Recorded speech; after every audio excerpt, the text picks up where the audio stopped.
This episode is brought to you by Zencastr. Zencastr is the #1 tool for all podcasters. You can record high-fidelity audio between remote locations and get studio-quality sound. Go to Zencastr.com and use coupon code THATENTERTAINS for 20% off for 3 months or 20% off an annual plan. This is a That's Entertainment podcast.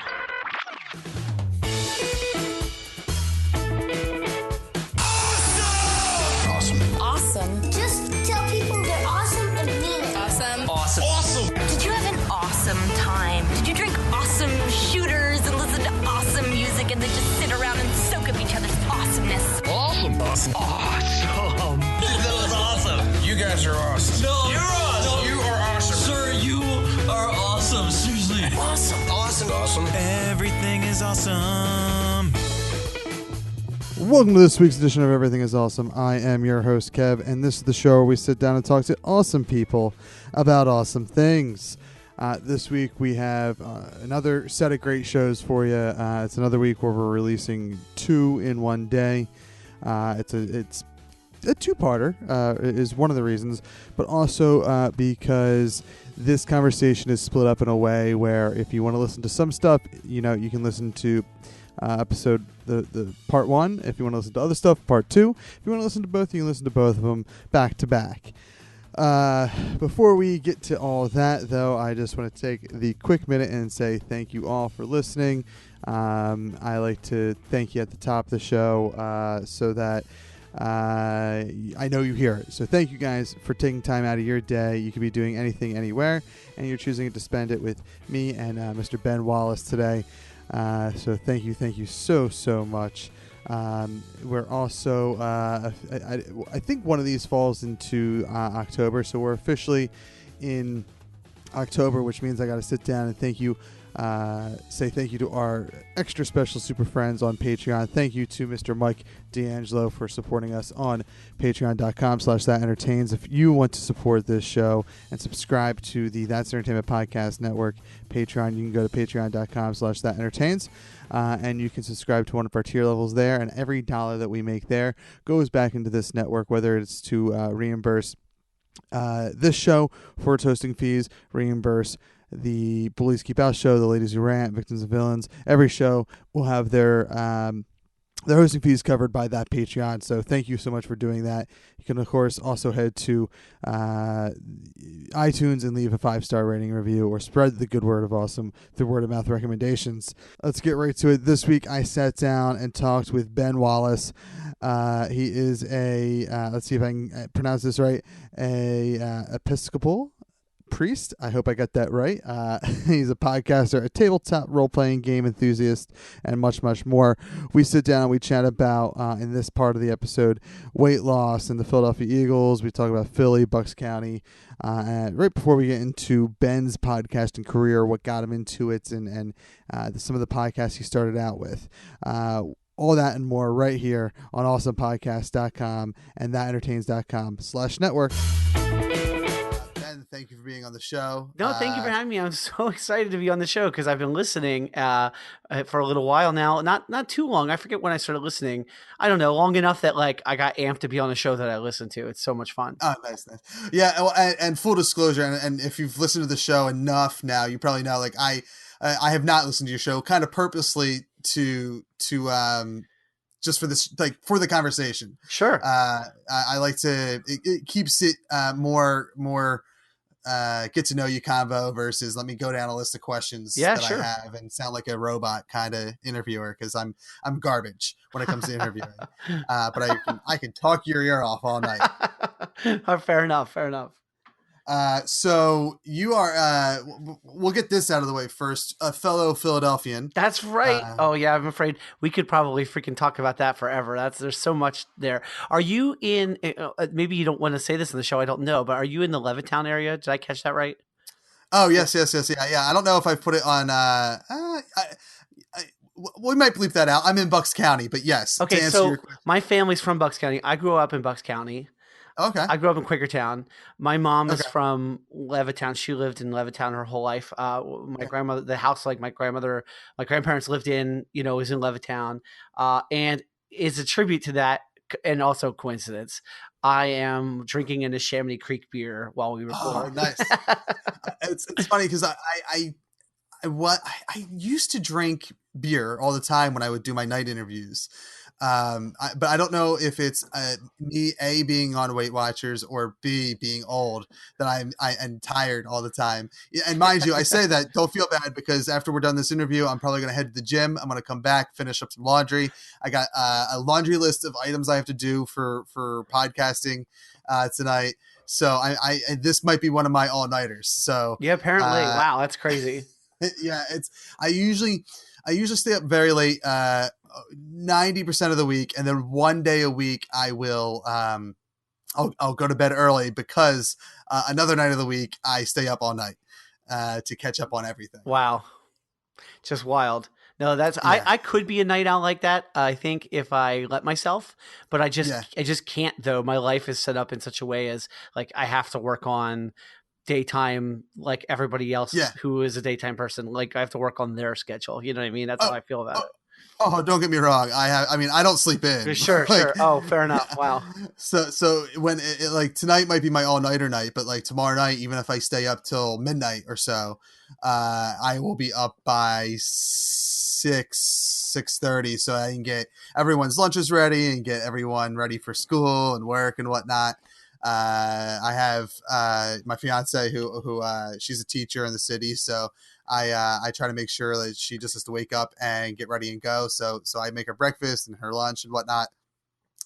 We have two kids that I have, that one in first grade, the other one's in preschool, so I have to get their lunch. So I'm Mr. Mom in the morning, and then I have to go to work myself. Well, there you go. So that's crazy. More power to you for doing the night stuff and then rocking that daytime dad stuff. That's intense. Well, and I'll tell you what, so there was a period of time, like probably in like the we'll say like October-ish of last year, like almost this time last year, maybe a little bit later, a couple weeks later from this time, to almost about mid-May, late to early June, when I could not do all that, and like a lot of podcasting got thrown to the wind because I just was not able to stay up late at night, and I think some of it was mental, some of it was depression, and some of it was just I was up until about March I was at 260, the heaviest I've ever been in my life, and then from March to May I was around 250, and then I joined Weight Watchers.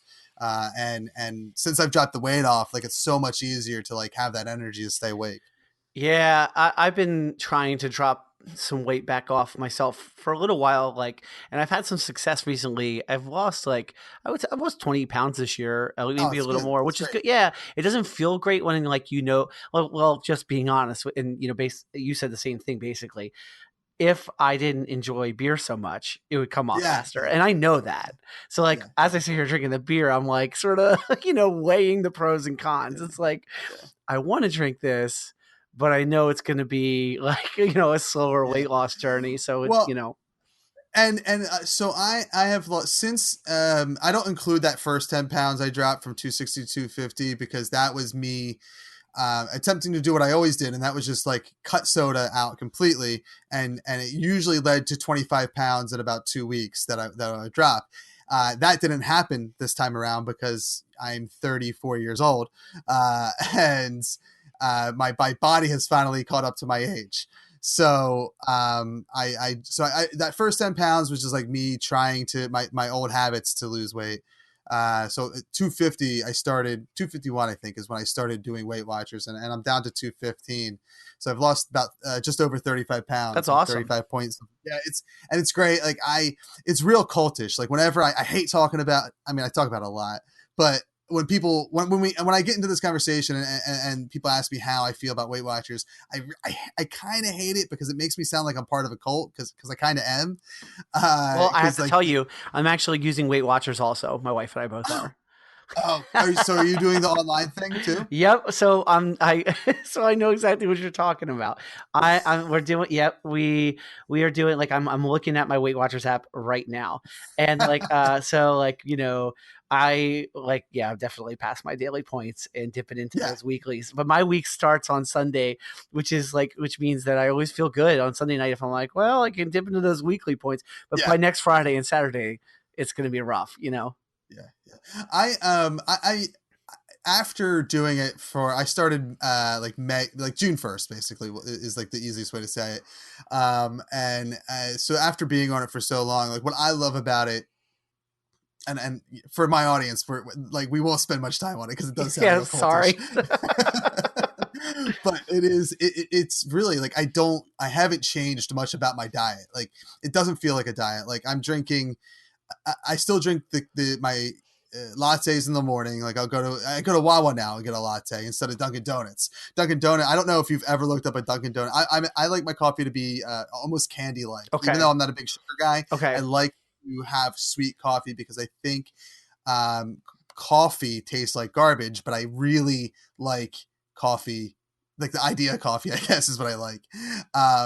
So in the morning, I used to go to Dunkin' and get like a large caramel latte. If you look that up in the Weight Watchers app, it's 18 points, which at one point was half my points for the day.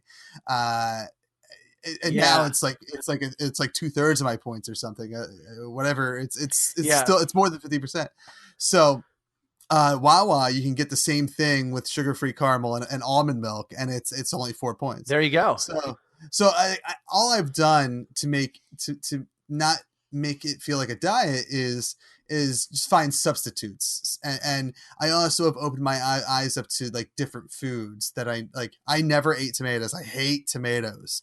I love the products that tomatoes give you: ketchup, barbecue sauce, all that sugary stuff is delicious, but the actual like fruit, tomato, or vegetable, or whatever the hell it is I think garbage. But I'll now, if it's available, I'll take a tomato slice and throw it on a turkey sandwich. Or if I get a Panera Bread, is like a great little healthy spot where you can get the half a sandwich and a cup of soup or whatever it is combo. And I'll tell you what, that was one of the first meals I had on Weight Watchers was a half a tuna sandwich.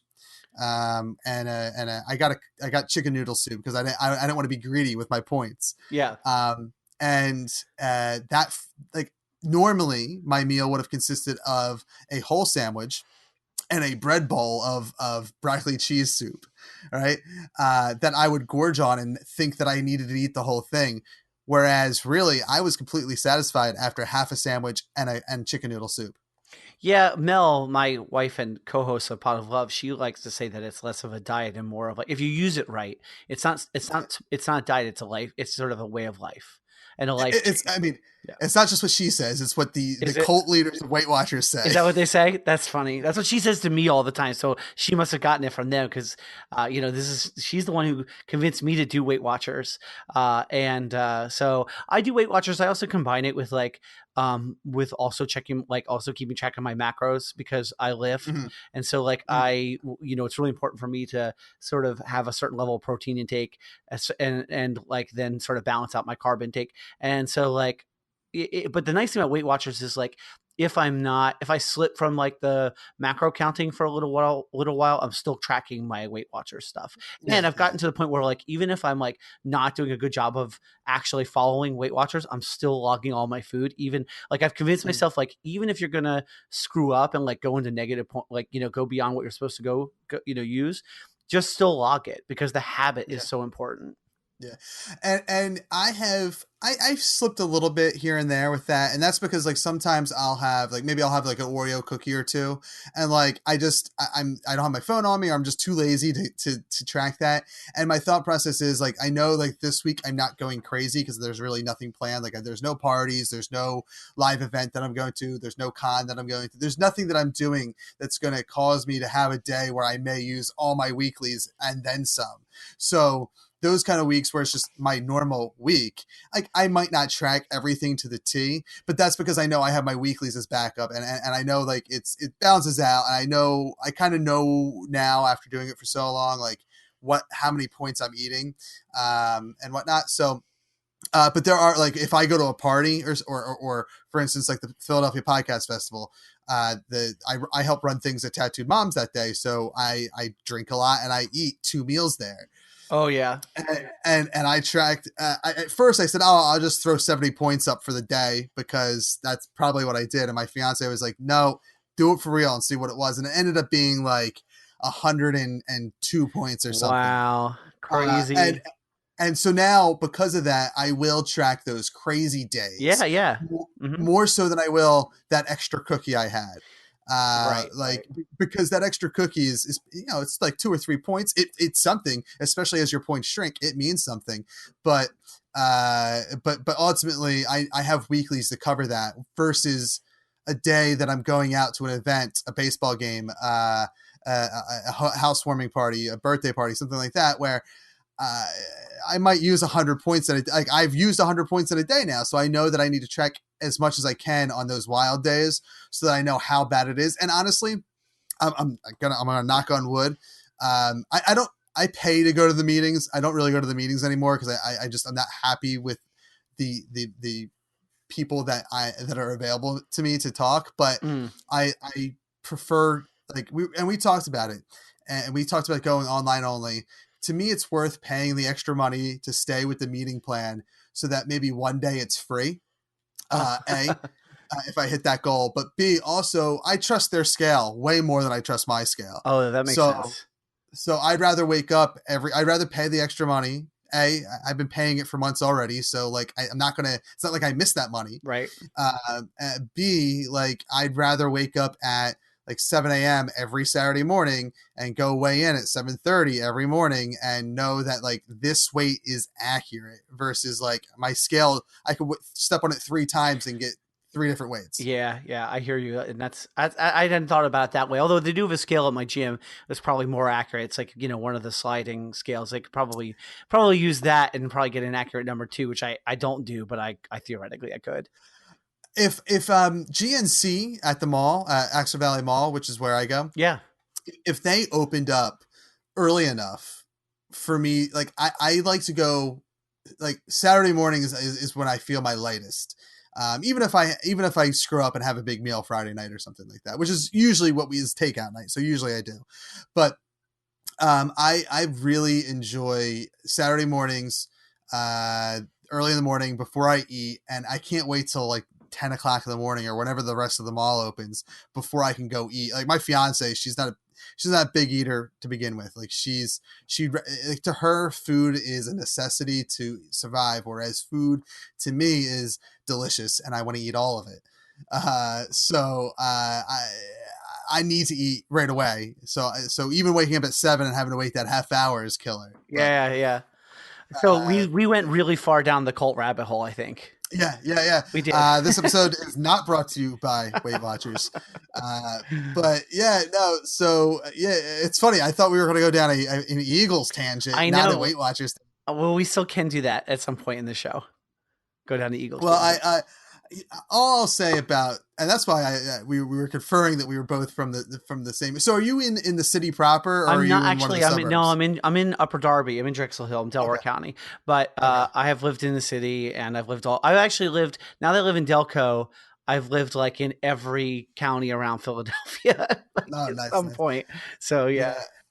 I'm Bucks County born and raised, in several towns in Bucks County, but I've never ventured that far out, as far as like living. I used to travel for work a lot, so I've been like everywhere, but living situation's always been in Bucks County, and there was a point in my life where I really did want to move down to the city, but Manioc, so like the nice city, right? Yeah, cool. And whatnot, but that all like kind of like, I think if I didn't have kids, it might be something I would still be willing to do, but like having kids and whatnot, it's suburbs are so much better. Like not even thinking about schools and everything, just think about the yards, like the yard space that we have for the kids to play, and it feels safer. Yeah, sure, I get it. Makes sense. Yeah. So, and yeah, I mean, I guess the last thing about the Eagles is we got that W today. That's all that I matters. know, right? No dirty. I'm sitting here in my jersey. He's back. You Yeah. know, Carson Wentz is back. Yeah. He looked good. Actually, I'll tell you, I forgot how fun it is to watch him play from last season. Yeah. Like I kind of forgot, until today. And it was that first drive in the game. And if your listeners aren't Eagles fans, they're like, "What is this?" But the first drive in that game, and then like later on the last big long drive that took up all that time. Those two drives just were so like, and I saw you say on Twitter that drive was killing you, and it was killing me too. But I wasn't watched it synced up with you because I was watching it on Hulu, like kind of recorded, So like I saw you post that, and I was like, "Oh no, like what's going on?" But we won, so Yeah. Well, and really, if I'm being honest, everything in between those two drives was kind of garbage. Yes. Like, now I didn't get to watch week 2 because I was at Keystone Comic-Con. Oh, right. Yeah. So I didn't see much of the game. I can tell that it wasn't, obviously we lost, so it wasn't a great game. You didn't miss much. It was not a good game. But just comparing the defense this week to week 1, like it was like almost a 180. Like to me, our defense was garbage today. Still good. I mean, they were good. They played well and whatnot. But compared to week 1, we seemed like a Super Bowl defense, at least not a Super Bowl offense. But week 1, we had a Super Bowl defense out in the field. We had a playoff team on the field. I can say that we didn't have a Super Bowl team out there today. I agree completely. I think that week 1, that's exactly what my assessment would be of the defense. And then today I was just kind of like, well, I wondered, and the announcers, I think, like the people calling the game and like the commentary afterward, I think was sort of dealing with this too, wrestling, figuring out what this was, was sort of like maybe, Indy's better than they were given credit for. Like they look pretty good. And so I don't know if it's really that or if it's that our defense didn't show up today. I just don't know. I think that their defense now. I'm last year was the year that I was able to get back into football. My kids are my oldest is now 6.5, and my youngest is 4, almost 4, like basically 4.5. So I kind of like gave up on football because I wanted to sleep when I had kids early on. So last year was like the first year that I could really get back into it. And like, I don't know if you remember, but last year they played a game on the front page of Amazon. And it was the Eagles. It was like a Thursday night game that the Eagles were playing. Oh, right. Yeah. And I caught most of that game. I'm like, holy shit. Like everyone this is why everyone's like saying we could go to the Super Bowl. Like they actually are playing well. Yeah. I don't think we're going to go to the Super Bowl, but they are playing well. Yeah. And then I just started watching more games throughout the season. And I mean, I want to say from the week that Wentz got hurt on is when I watched every single game. Yeah. And didn't miss a game. But it was, so I'm just kind of getting back into like the whole football on a regular basis thing. So I've fallen off. I used to play fantasy, so I used to know like the ins and outs of all the teams and which teams were good and which teams were bad. But from what I could tell, like Indy's defense was way better than anyone gave them credit for, at least in this game. Our defense didn't perform to where they should have, and I think that having Wentz back showed that he still has some rust that he has to work out, as expected, but that there's still other problems within our offense right now. And it wasn't just the fact that Nick Foles was starting and not Carson Wentz. It was, we have some issues with our wide receivers, even our tight ends, even though they were like the top targets today. The tight ends weren't, like, even like Zach Ertz wasn't performing up to his, I think, peak. So I think and the offensive line was like, they didn't help Carson Wentz at all today. The offensive line was garbage. Yep, absolutely. I was thinking the same thing during the game. I'm thinking this O-line needs to give Carson more protection without a doubt. Like if they don't, like, I mean, the last thing we want is to see him get injured again, which of course is like on my mind the entire game. But like the O-line's just not doing what they need to do. And you're absolutely right. Like I will say that the team plays differently when he is playing. And I do think that's true. So they looked better today than they did last week in a lot of different ways. But you're absolutely right. There are other issues on the offense that we need to address with no doubt. And the receiver core, and you're right, the tight ends today, Zach Ertz just was not where he needs to be. No, and he hasn't been. Even in week 1, he wasn't where he had to be. It's been, but I think a lot of it is so with Nick Foles, and I swear, listeners, we will get off the Eagles talk in a second. But Nick Foles, I think he's the type of quarterback who needs to have consistent starts with a good team to become a good player. I think that's why we saw him struggle at the start of a couple of his starts last year. And then he progressively got better. Part of it was also probably just great players surrounding him and also a great coaching staff to help coach around his ability. And maybe they weren't doing that as much this year because they knew we were only going to have him for the first few games. But Foles, I think, is just the type of quarterback who needs to have some consistent starts, some consistent play to get to the level that he obviously can win a Super Bowl at. And once his problem is that he's been on the shelf since December 10th of 2017 or whatever it was. So I think because as bad as the O-line was, we got to see a Rusty Wentz play well through that. Like just because he was rusty didn't mean he didn't play well. Like he was able to, if he wasn't the quarterback if it was Nick Foles, we would have been screwed today. Oh, absolutely. He wouldn't have been able to buy extra time and scramble and get out of some sack opportunities that Indy had. Right, so, the movement, just his ability to move, I forgot how incredible it is to watch. Sometimes it's just how did he make that into a play? His ability to turn a play that shouldn't be a play into a play is just phenomenal. It's so, and you know what? I think it's all up in his head. I think the different, it's his body, but it's his mind. I think he's determined and he just does it up here, in his head. I don't know how to describe that any better. I'm probably not describing it well, but I think it's he's got the mind for it, Yeah, no, he's and I know people always say I'm wrong that I think Peyton Manning is the better quarterback in the Manning versus Brady argument. Oh boy. Peyton Manning, I think, is just he was, and I think a lot of it has to do that he was always my fantasy quarterback, and he always won me a lot of games in fantasy. And that does earn a lot of you develop a in quotes relationship with a player who you use a lot in fantasy. I know that, yeah. But I for the years in his prime, yes, he only won 2 Super Bowls with 2 different teams versus Brady's whatever and 500. I understand that does kind of count, but and people will they'll lambaste me for this, but I still think that if Tom Brady was on any other team, he would not be as successful as he has been. Maybe he would have won a Super Bowl or 2, but I don't think he would have won as many as he has. And I think that the reason he's so good is because of all the players and the coaches that are on that team that help him be a better player. I think in going back to 2004, that Super Bowl, I think if you were to put him on the Eagles and you were to put McNabb on that team, he would have lost the Super Bowl as an Eagle and McNabb would have won as a Patriot.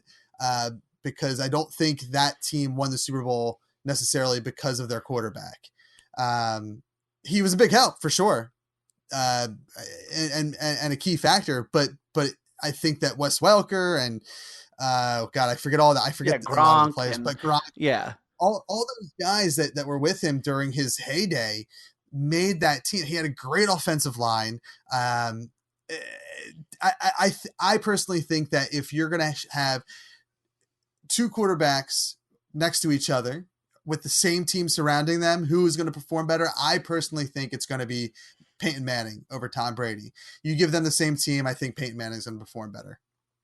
I think Bill Belichick is a savant, and he built a system that works for him extremely well. And I think you're right. It's out of all the teams actually I can think of in the NFL, I think that they're the best example of where it's definitely not one person. It's the entire system from top to bottom and everything about that system.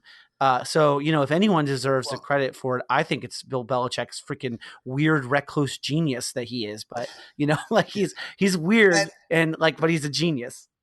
to that point, I think last year the best team that displayed that was the Philadelphia Eagles, and they also won the Super Bowl last year. That's true. So I think that, and we'll end on this with the Eagles talk. I think that the fact that like everything that we heard the Eagles saying that they weren't looking to win this to Super Bowl, that wasn't, they were looking at the game and they were playing as a family, and they were like, it was all about the team versus individual egos. Unlike in 2004 when we had the biggest ego of them all on our team, and couldn't pull it out with T.O. Yep. We have this team that's an actual family. Yep. That's working well together. And for the most part, we kind of have that team this year too. Obviously, there's some new people that weren't here last year, and there's some people that have left. But I think that I personally think that, and I could be wrong, I think that the dynasty baton has officially been passed from New England to the Eagles. I like hearing you say that. Whether we win a Super Bowl this year or not, which I think we are obviously strong contenders to do so.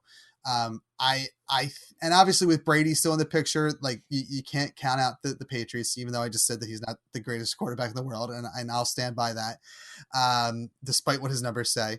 I think that the Eagles have a strong chance in the next 10 years with this quarterback and with this coaching staff of winning 4 more championships. I like to hear that. That's what I hope for. So that being said, in Eagles talk today, I know my other All Ports Open partners are going to be so mad at me for not talking about our Kickstarter this far into this podcast. It's going to be like, you talked about Weight Watchers and the Eagles first. Which, this is how it goes. This is how it always goes. Exactly. We do want to, obviously we're going to talk about your Kickstarter in just a second here. Sure. But you've talked about a couple of different podcasts here. Yeah. So let's jump into your origin story. Sure. With what brought you into the world of podcasting, what podcast were you listening to? And couple that with what podcast, if it was something different, made you want to become a podcaster? Oh, those are great questions. I love that. My story is actually a little weird in that regard, because I started podcasting when I was listening to you talk about how long you've been podcasting in the last episode of Everything is Awesome. I was thinking about my own history of when I started podcasting, and I've been podcasting for a longer than I realized, but not, like you kind of said for your story, not, it's a number of years, but there's gaps in there, or it's not always consistent. So I started podcasting, and I think I'd have to look exactly, but it was either like 09, maybe. Yeah, it was probably around 08, 09, right? Probably around 09, I think it was. And it was with the podcast No Avatars Allowed, which we just rebooted recently. We're on episode 26 or 27 of that show. Now we're doing it on a weekly basis as part of the All Ports Open network. But Dr. Joshua Wise, who was not doctor yet, he was just Josh, and myself, who's now, I'm an Episcopal priest. I was not a priest yet then. I was just a lay seminarian. We started a podcast to talk about video games and theology. And there wasn't that many people podcasting then like there is now, as you know, having done it this long. It was a lot shallower of a pool. It was just less out there, and nobody was really doing like what we were doing. And there were some other podcasts that were doing like religion and pop culture, but just not like now. I mean, it was just so different. And we did that for a little while, and life sort of got in my way, and I got out of it. And he kept going. He switched to video format for a little while, and it just sort of died out. And he went on to do other podcasts. And I took a break. So to actually answer your question though about what podcasts prompted me, I can't remember if I was really even listening to any podcasts when we started. Oh, interesting. Well, so here's the thing about me and podcasts that's so weird about it is I got into podcasts because we had this idea to do this podcast, but I did almost nothing on the production side. I was I was part of the show. I was a co-host, but the production stuff seemed so foreign to me at that time, which is so weird because now I'm a producer and editor, and that's my passion in life. It's other than like I said, I'm an Episcopal priest. So also obviously service in general is my passion in life. But if I have a second passion in life, it's it's editing podcasts for whatever reason.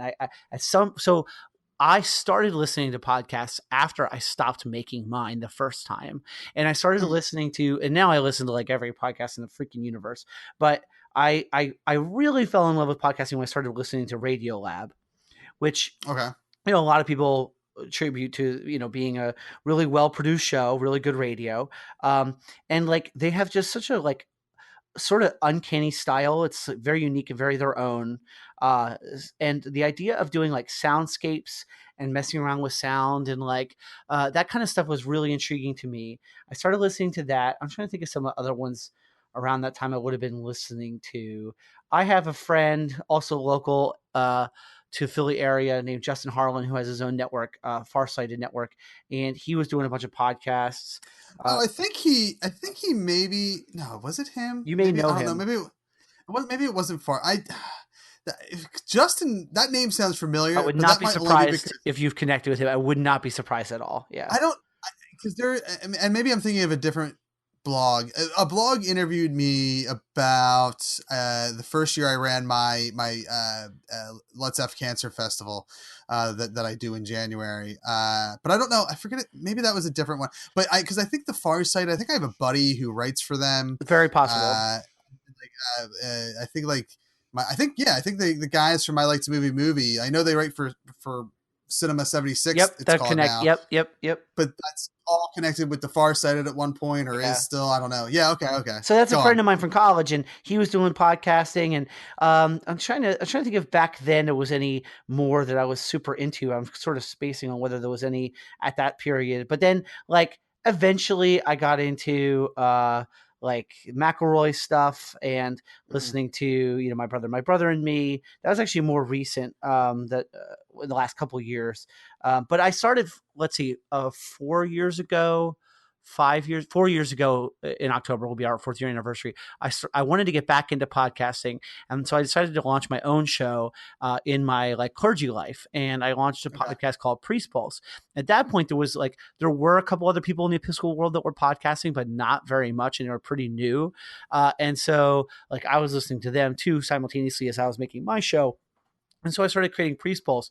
And it's not, as you know, it wasn't good in the beginning. Well, I think even episode 2 wasn't bad, but I thought about deleting episode 1 from from our feed. It's just not where I wanted it. No, and here's my argument to not do that. And I'm actually stealing this argument from somebody. I don't know if it was a past guest or an article I read or something like that. But while episode 1 is kind of an episode that will like set the tone, it's also think about how many people that are going to be jumping into your show, however many episodes in you are they going to go back to episode 1? Maybe not. I'd say more. I'd say less than 50% of the people will probably hop in on episode 1. Right. Unless you're telling a serialized story. Right. Which we're definitely not at all. Everything we do is topical and like current. So yeah. Yeah. So that's even less likely. And I mean, I'm the kind of crazy person that usually does. Now, because I listen to so many podcasts, like in 2018, I finally started like not doing that because I just don't have the time. Yeah. I'm the same way. Yep. But I used to, every podcast, like when I started Everything is Awesome in 2016, I used to, every new podcast I picked up, because a lot of them were local guys and whatnot, I would start from the very beginning. And some of the other ones I would find like the One Shot Podcast network of shows, like those ones that I found, I would go back to episode. And those ones you kind of like, it kind of makes more sense to go back to episode 1 and listen to. Sure. But I can't do that anymore. Like, and that's why like I've yet to pick up the Adventure Zone and some of those other podcasts. It takes a lot of time. Yeah, I love We Got This that's also part of the Maximum Fun Network. Yeah. I've talked to Hal a few times, and I've wanted to go back to episode 1 and listen. I just don't have the time. And the nice thing about that podcast is, unless you're going to submit an idea, you really don't need to go back to episode 1 because it's just topical, So, so there's that argument, and also like having episode 1 that may not sound as good as episode, let's say 10, is good because people are going to expect episode 1 of most podcasts to sound not great. And then they're going to expect progression in your podcast, versus having episode 10 be your starting point and it sound perfect and never progress better than that, you know? Yeah. So I think there's an argument to keeping your stuff. There's a reason why I have an episode called Celebrating Failure, and right. A, it's content. B, it's even at that point, 8 years into my podcasting career, I believe it was, I was still fucking up. Yeah. And it's just all part of the journey. And you're never, I mean, as you know, you've been doing it for almost a decade now, if not a decade at this point. Right. You still are going to screw up. You're never going to be a perfect podcaster, whether it's because technology is changing or it's because your headphones broken in your left ear, whatever it is. Right. Exactly. Yeah. So it's still up. People can listen to that terrible episode if they want to. But I got so into, like, I don't know. I wanted to do interviews and I wanted to do podcast just because I enjoyed doing it. And that's when I got like obsessed with like editing. And like I said, one of my early inspirations was listening to Radio Lab. And I do like things like This American Life and things like that also. But like, I got into wanting to do audio documentaries. So I started listening to a few of those and like more longer format audio documentary stuff. And I did a couple of those, not really knowing what I was doing, sort of quick. I never had a chance to like really put the time, because I haven't had the time or like the ability to put the amount of energy into one that I would need to really come up with that real crafted product, which is, by the way, what we want to do with the Kickstarter. But like I did a couple of audio documentaries for Priest Pulse, but that's always been like what I wanted to do, but I can't sustain that because I mean, like a show like Radio Lab, like the amount of hundreds of hours and like money and investment and time it takes to like create like one of those documentary episodes is so much. Like I work full time. I'm a parent. Like I have, a life or whatever that, there's just it's just not possible to do all that myself, one person. So, but I got into doing it, and I just got sucked into it. And so like, I realized at some point that radio is so much of my passion. There's an alternate version of this universe where Ben got into radio and did like radio editing, which I've only realized in my 30s. So it's pretty wild. It's the editing side of it, and even to a degree the producing side of it, depending on what part of the producing you're talking about, I dislike. I don't like editing, mainly because I hate listening to my own voice as much as I talk. I like listening to it live. I don't like listening to it recorded.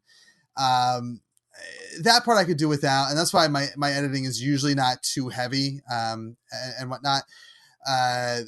The other podcasts that I listen to and edit for the network, for my network and whatnot, I also, it's not a fun process to do, because there's just so much of it. And that's my fault for taking on, so many projects.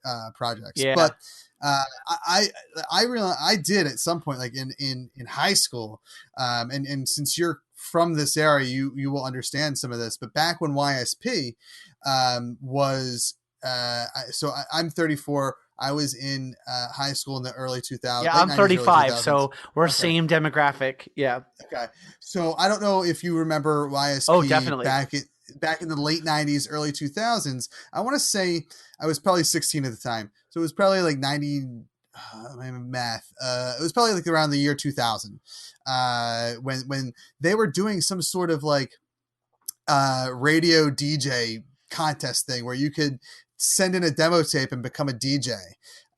And me and my friend were like, oh, we should totally do this. And we never did because we were lazy, 16-year-olds and whatnot. But that kind of always stuck to me in the back of my head. And I was always a fan of talk radio over music radio. So when YSP went to Free FM, that was my dream. Like I was, oh man, I get to listen to, Howard in the morning. I get to listen to Barsky in the mid mornings and Kid Chris in the afternoons. And Kid Chris at one point, I would say at one point, Howard Stern and Kid Chris for me were like inspirations in wanting to get into radio. And I seriously considered going to Connecticut School of Broadcasting. Wow.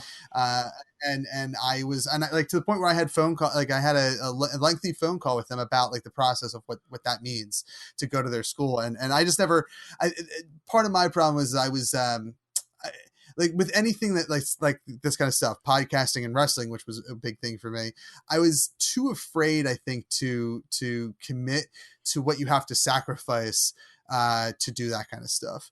And, you know, while on one hand I can sit back and say I regret that, I also wouldn't be where I am today if I had done those things.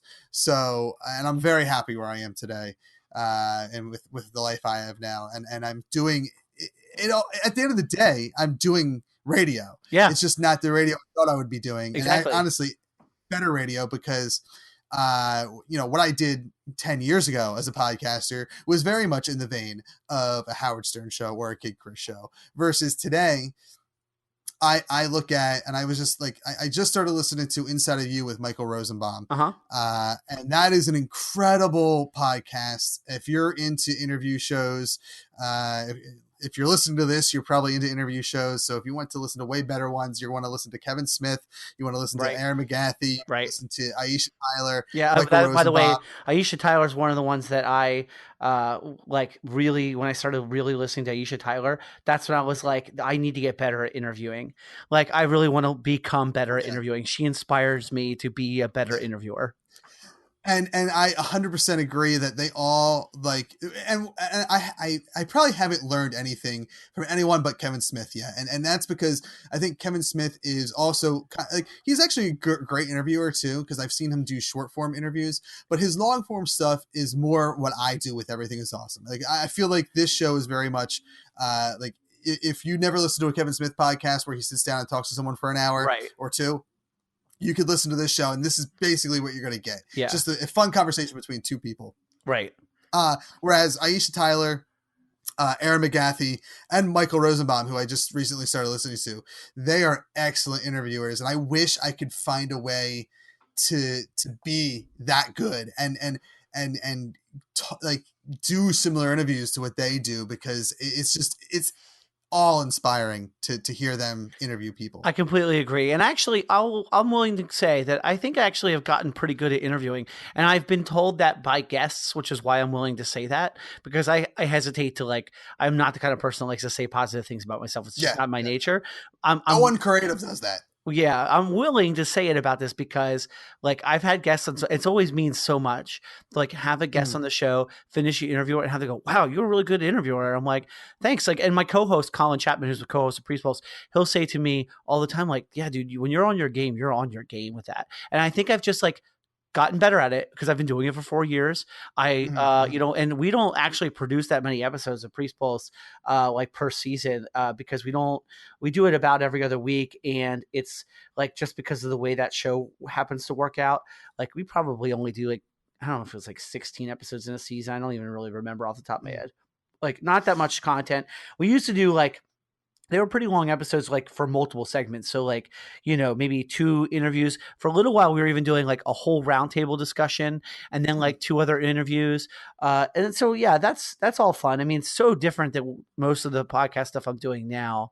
Although I do edit another interview show because I'm also a producer on a podcast called The Hivecast, which is like a faith and spirituality podcast for another network. So just one of the many podcasts that I'm a part of, like the too many podcasts that I'm a part of. And you've mentioned your podcast, Priest Pulse, and this other one. It actually, and this is coming from someone who's not overly religious. Sure. You know, I have some faith, but, you know, it's not really centered on anything official. I'm actually, and I mean, I shouldn't be surprised because there's a podcast for everything. But, like, it blows my mind, kind of, that there is that there are, I guess, a lot of these types of, I don't know if they're religious necessarily, but in that religion, spirituality realm of podcasting, that there's, so I'd have to assume even as little as 4 years ago, there couldn't have been a huge market for that. Yeah, there is. It's not a huge market. I'm sorry. That's not the right phrase. There may have been a huge market as far as the audience is concerned, a huge offering for the marketplace. There definitely was. There was not. But there was some bigger ones that are like, well, what's his name in Texas? I can't think of his name. Who, the mega church pastor. You're asking the wrong guy. I can't believe I'm spacing on his name, but whatever. He's a douche, but he has a podcast that he's done for a long time. I think it exists. I just try to ignore that kind of shit. But like, is it the guy who refused to let people come into his church during like a hurricane? Yes. Okay. Dude. Yeah, I know. You're pretty sure he's had a podcast for a little while. And then there's actually there's actually a ton now. There's a leadership podcast. Carrie Newhoff is a pastor of a pretty big church in Canada. He does a leadership podcast that's like both business and religion. That's actually good. Like I listen to his show. He's a really good interviewer. That's a good show on leadership. And so there's, and he's been doing it. I don't know how long. I don't know if it's quite that long, but no, when I started 4 years ago, especially in the Episcopal world, there was a couple other podcasts, but like, I mean, that's part of the reason why I started it. One, I just wanted a hobby at that point in my life. Like I just like didn't have, my life was a lot less busy than it is now in some ways. That's a long story. But I wanted a hobby and I thought podcasting could be that. So I got back into podcasting, not knowing where it would sort of take my life. I certainly didn't expect to now be involved in like 6 different podcasts at the same time, but like, it's just sort of where it went. And it's funny because like it's as long as I've been podcasting, I've almost been involved just as long with multiple podcasts. Like before there was podcast networks out there, we were trying to do something like that, not with my original show Happy Hour with Steel Tip, but when that show ended and we spun off to the show called Creepcast, me and my co-host, we both had to go on we both were going on vacation separately from one another, but we were going at the same time. So our co-host, and this was back when I believed in having like, you got to have 4 to 5 people on a show. And because it was all that Philly talk radio where it was multiple people, more than 2 people. And it was usually 2 main guys. And then it was like you had the other schmoes next to you who were just like, I grew up listening to Y100 too. So like, Preston and Steve, who are still on the radio, I guess, but I haven't listened to them in a long time, but that's the stuff I was sort of raised on. Yeah. Yeah. And so we had those other guys fill in, and literally I think it was called The Other Show is what they ended up doing. And we were going to turn that into like, okay, we're starting a network. And things fell apart because there was arguments, just a bunch of things that happen when a bunch of 20-year-olds get in a room and can't agree on anything. Because as much as you don't think you're a kid when you're in your 20s, you're absolutely a fucking kid. Definitely. Like, you are dumb. You don't know anything. You have an ego. Like, I don't care. Like, even like I would even say me at 28 when I was like, I had a kid. I had a kid when I was 28. That was 6 years ago. My kid, he was a baby, but like even then, I had an ego. And I'm sure in 10 years from now, I'll say, you know what, you're a kid in your 30s. You're an asshole then too. I'm sure. Yeah. But you truly in your 20s, like you are basically still forming who you are. And I guess there is the saying that like every 10 years, you're basically a new person because everything that you believed 10 years ago, you may not necessarily believe now. You're constantly changing, you're constantly evolving and whatnot. I know I'm a different person now than I was 10 years ago, without a doubt. Yeah. Yeah. And same here. Like there's a lot of things that I did for shock value 10 years ago, 10, 15 years ago, that I certainly look back on and say, well, that's kind of embarrassing that I did that. But I did. It's I grew up on Kevin Smith. I grew up with Howard Stern. I grew up with Kate Chris. So all those things like factored into my humor and I've evolved since then to hopefully be a better, I don't want to say comedian, but a better humorist or a better person just in general, and whatnot. But, so you also do, and I don't know, is the Kickstarter more related to like Priest Pulse or more related to no, like your other, I know you do, a tabletop podcast too, right? Yes. Thanks once again to Ben for being on the show. Find him on Twitter at Benjamin Wallis and be sure to check out Ben on all his podcasts. Pot of Love and No Avatars Allowed can be found on allfortsopen.com, and Priest Pulse can be found on priestpulse.org. Stay tuned for the next episode where we get more into the Kickstarter that they're running for the Tales and Tomes Season 1. Check them out. And of course, all links will be in our show notes, both this episode and the next episode.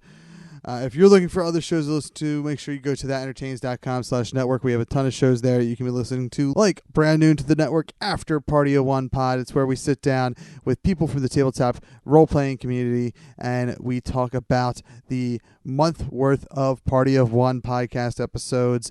The first episode is out now, or should be out in just a moment, where I sit down with the creator, the host, the producer of Party of One himself, Mr. Jeff Stormer, and we sit down, we talk about September shows. What a fun conversation to be able to get into the man who is an expert, dare I say an expert, of two-player games. You can find the After Party of One podcast right here on thatentertains.com/network. We like to end Everything is Awesome with a call to action. Super friends, there are a lot of terrible things happening right now. It can feel like you can't do anything to help, but you can. It takes people like us to make a difference. One of the easiest and most effective ways to action is to call your representatives about issues that are important to you. November is coming up. We are so close to Election Day. We are just over a month away at the time of this recording from Election Day, and it is never so important to make sure that you are registered to vote. If you're 18 and older, you're eligible to vote right here in this great United States of America. And let's make sure your voice can be heard by going to vote.org and checking your registration status. There are some loophole laws that have been deregistering people. So make sure you go there, vote.org, and check your registration status. When I call my reps, I use a site called 5calls.org. That's the number 5calls.org. There, you'll find issue summaries for issues that are important to you, contact information for your representatives, and a script to read while you're on the phone to make sure your message gets across. Calling is quick, easy, and is one of the most effective ways to have your voice heard. Thank you to all of our supporters on patreon.com/thatentertains. Without their support, we wouldn't be able to bring this episode to you. If you want to support us in a non-monetary way, word-of-mouth recommendations and 5-star rating reviews on iTunes are the best way to spread the good word of awesome. You can find us on Facebook.com and Twitter at RealAwesomePod or at Awesome Podcast on Instagram. And we're available on AwesomePodcast.com and thatentertains.com/network. Get news about Everything is Awesome from our website, social media accounts, and also on my personal Twitter at ThatNerdyKev. If you're interested in ad rates, live appearances, help with your podcast, or have a question or comment, email us at awesome@crudeHumorstudios.com. Everything is Awesome is a production of That's Entertainment Podcast Network in association with Crude Humor Studios. Crude Humor Studios is a Philadelphia-based production company specializing in audio, video, and live performances. You can find more info at crudehumorstudios.com. Thanks for listening, super friends. We've been awesome. That's Entertainment Podcast Network. Entertainment and culture. Artist-owned, fan-supported.